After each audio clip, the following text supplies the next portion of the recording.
The Vikings were fierce warriors. Inspired by the epic tales of their Norse gods, they conquered large swatches of Europe. But while their empire grew, so did their faith in Christianity. By the time the Viking Empire ended, most people had officially converted. So, why did the mighty Vikings turn their backs on the old gods and embrace Christianity?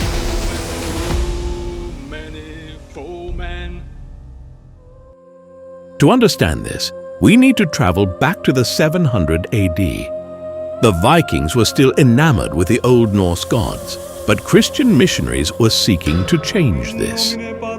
One of the earliest examples of this was the monk Willibrord.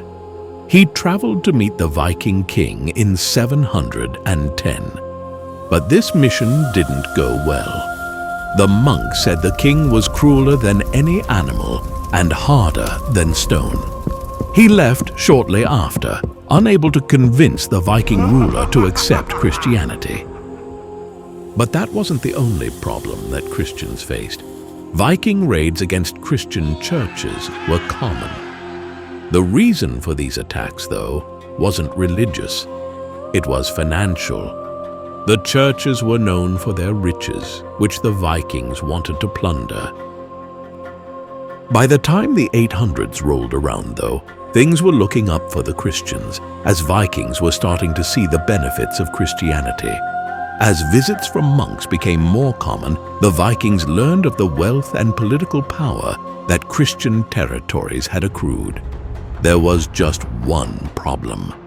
Christian business owners made those from pagan countries pay higher prices, but the crafty Vikings had a clever way of getting around this provision.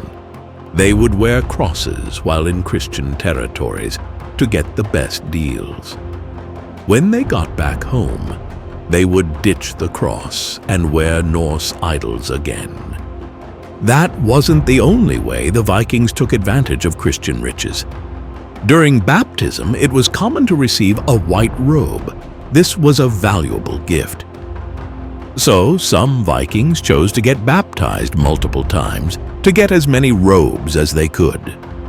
Once we reach the 900 AD, Christianity is more common within Norse territories. The Vikings believed in multiple gods, so they had no trouble accepting the Christian God. Mostly, the two belief systems coexisted peacefully, but there were a few hiccups along the way. The biggest issues occurred when Christian missionaries insisted on destroying Norse idols, which sparked community outrage.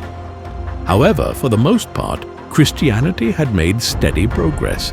In 960, Harald Bluetooth was ready to become the first Viking king to consider converting to Christianity. There was just one problem.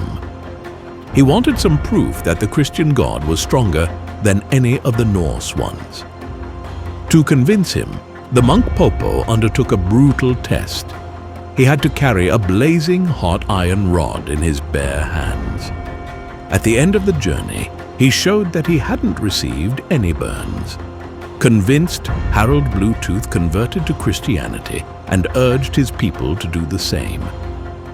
As the Viking Age came to an end in 1050, Christianity appeared to have triumphed over the Norse gods.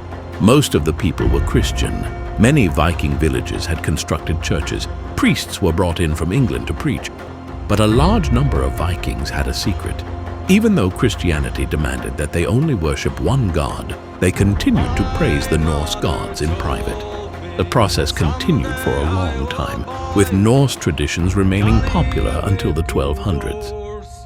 Sail to distant shores.